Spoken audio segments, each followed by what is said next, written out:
बिस्मिल्लाहिर्रहमानिर्रहीम। 9th class बेटा आज 22 जुलाई 2020 क्लास 9th 22/7/2020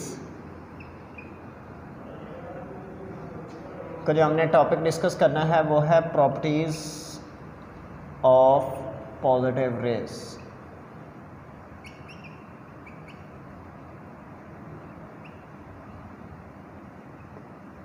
पॉजिटिव रेज की खसूसियात। तो सबसे पहले हम नंबर 1 पे चार्ज की बात करेंगे बेटा। पॉजिटिव चार्ज होता है, प्रूफ क्या है इस चीज़ का? जब इन रेज़ को इलेक्ट्रिक फील्ड में से गुजारते हैं तो ये नेगेटिव प्लेट की तरफ झुक जाती हैं, और ये एक यूनिवर्सल फैक्ट है कि हमेशा मुखालिफ चार्जेस एक दूसरे को अट्रैक्ट करते हैं, because when these rays pass through electric field, they bend towards the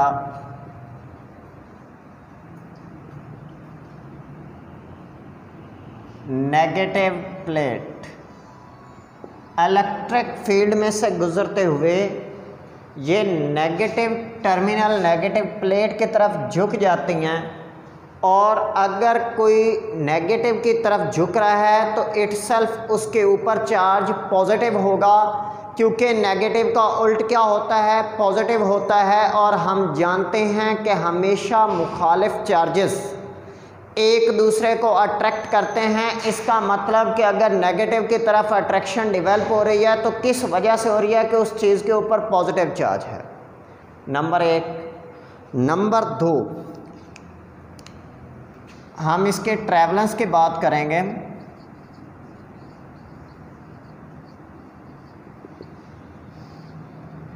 straight line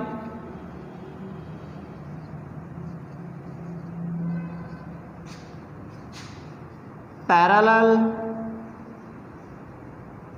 to cathode race.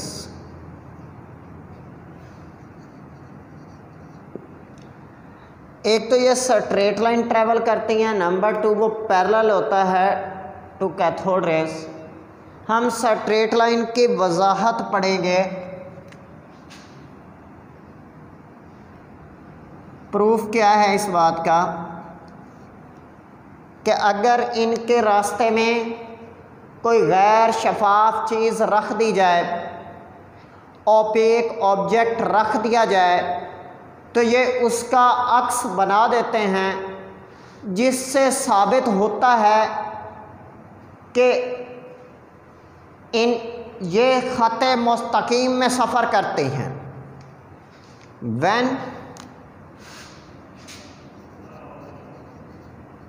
an opaque object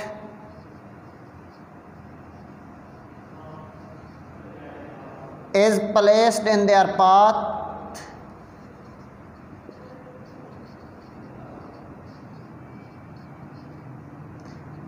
they cast their shadow.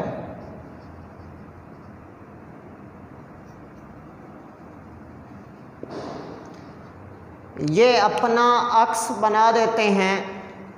जब इनका अक्स बनता है उस ओपेक ऑब्जेक्ट का, गैर शफाफ चीज़ का, तो ये साबित करता है कि ये सीधी लाइन में सफ़र करती हैं। Parallel to the cathode rays, इसका सबूत क्या है? Just opposite to cathode race,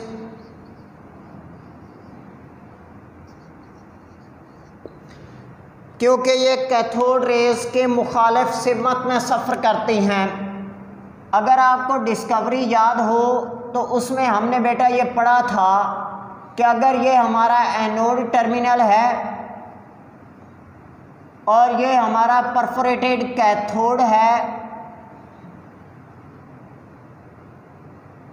तो यहाँ से हाई स्पीड इलेक्ट्रॉन्स जिनको हम कैथोड रेज कहते थे वो टुवर्ड्स एनोड जा रहे हैं, और इसी तरह इन परफोरेशंस में से गुजर के यहाँ पे पॉजिटिव रेज ने भी चमक पैदा की। तो ये जस्ट एक दूसरे के अपोजिट पैरेलल डायरेक्शन बन रही है इनकी, इसलिए हम कहते हैं कि ये पैरेलल होती हैं कैथोड रेज के। क्लियर बेटा? उसके बाद number 3 properties.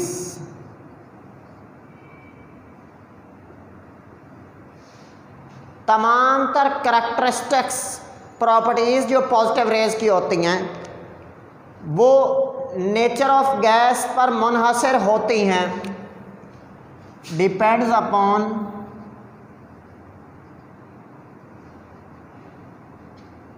Nature of gas used in production of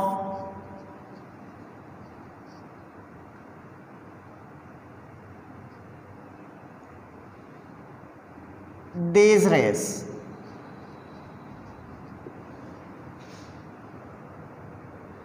जब ये रेज पैदा की जा रही थी तो उस वक़्त जो गैस आपने डिस्चार्ज ट्यूब में इस्तेमाल की थी उस पर इसके खसूसियात मुनहसर होती हैं। रीज़न क्या है? Because these rays are produced from material gas. Material gas से मुराद बेटा ये है कि जिस गैस को आपने फिल किया है उससे कैसे हाई स्पीड इलेक्ट्रॉन्स जो कैथोड टर्मिनल से निकल रहे थे वो उस मटेरियल गैस के साथ टकराते हैं, टकराने पे उसमें से इलेक्ट्रॉन निकाल लेते हैं, मटेरियल गैस पे पॉजिटिव चार्ज आ गया और 2 इलेक्ट्रॉन फ्री हो गए। पहले 1 इलेक्ट्रॉन था, अब 2 इलेक्ट्रॉन हो गया। सो इस तरह ये मटेरियल गैस पर जो पॉजिटिव चार्ज आता है वही टुवर्ड्स द कैथोड जाते हैं, क्योंकि अपोजिट चार्जेस एक दूसरे को अट्रैक्ट करते हैं, और वो इन सुराखों में से गुजर के यहाँ पे इस गिलास के साथ जब टकराते हैं तो यहाँ पे चमक पैदा करने का बायस बनते हैं। नेक्स्ट है दीज आर सिंपली प्रोटॉन्स। ये साबित करना है कि ये सिंपली प्रोटॉन्स हैं। उसके लिए मास टू चार्ज रेशियो इनकी भी फाइंड आउट की जाएगी।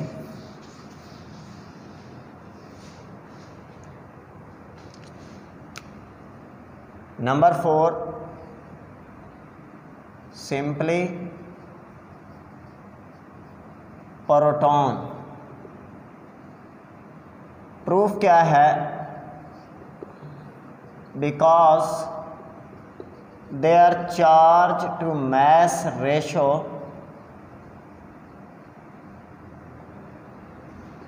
is just equal to charge to mass ratio of proton. Proton के चार्ज टू मास रेशो के बराबर थी। इस वजह से हमने ये नतीजा अखज़ किया कि ये सिंपली प्रोटॉन्स ही हैं। और अगर आप रेशो देखो या रिज़ल्ट जिसको आप कह सकते हो, ये बराबर है चार्ज ओवर मास के। इसका मतलब जितना मास ज़्यादा होगा चार्ज टू मास रेशो उतनी कम आएगी।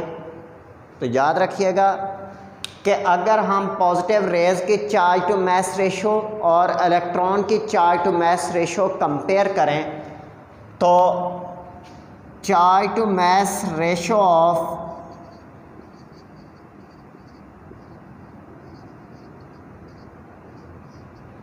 protons is 1840 times lesser than that for electrons।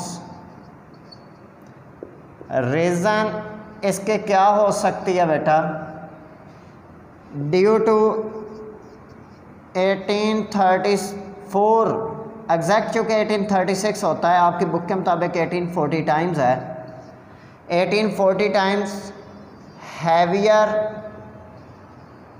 Mass of proton, क्योंकि बेटा प्रोटॉन का मैस तकरीबन 1840 गुना वज़नी होता है, ज़्यादा होता है। एग्जैक्ट डिजिट अगर देखें तो 1836 गुना होता है। तो आपको अगर एमसीक्यू आता है तो आप खैर 1840 के हिसाब से जवाब दीजिएगा, चूँकि आपकी बुक में 1840 है, राउंड ऑफ करके उसने 1836 को 1840 कह दिया। तो जब 1840 गुना उसका मैस वज़नी है, ज़्यादा है, तो उसकी रेशो भी 1840 गुना, इसका मतलब कम हो जाएगी, जिससे ये कंफर्म हो जाता है कि प्रोटॉन भी मौजूद होता है एटम के अंदर। लिहाजा ये सब एटॉमिक पार्टिकल की डिस्कवरी का बायस बना। ठीक एक्सपेरिमेंट। उसके बाद यहाँ पे एक पैराग्राफ दिया हुआ है कि लास्ट पे अगर देखो, thus these rays are made up of positively charged particle. The mass and charge of this particle depend upon the nature of the gas in the discharge tube. Hence, different gases will produce different types of positive rays. Having particles by a gas will be of the same time. देखो different message and different charges, जो positive raise पैदा होंगी उनके mess और charges भी different होंगे, क्योंकि हर gas का मैस डिफरेंट है, पैदा होने वाली रेज का मैस भी डिफरेंट होगा। चार्ज डिफरेंट होगा, चार्ज डिफरेंट आएगा पॉजिटिव रेज के ऊपर। +1 भी हो सकता है, +2 वगैरह वगैरह कुछ भी हो सकता है। Keep in mind that positive particles produced by gas will be of the same, लेकिन एक ही गैस से पैदा होने वाले पॉजिटिव पार्टिकल्स जो होंगे वो एक जैसे होंगे। Positive raise produced by the lightest gas hydrogen contains proton. Hydrogen में चूँकि सिर्फ एक प्रोटॉन होता है, लिहाजा वो जब इलेक्ट्रॉन निकलता है तो वो जस्ट H पॉजिटिव, वो प्रोटॉन, उसकी चार्ज टू मैस रेशो जो होती है वो जस्ट प्रोटॉन के बराबर होती है, जिससे हमें यह अंदाज़ा होता है कि ये पॉजिटिव रेज जो पैदा हुई हैं वो दर हकीकत पॉजिटिव रेज चार्ज की वजह से, अदरवाइज़ वो प्रोटॉन से ही होते हैं।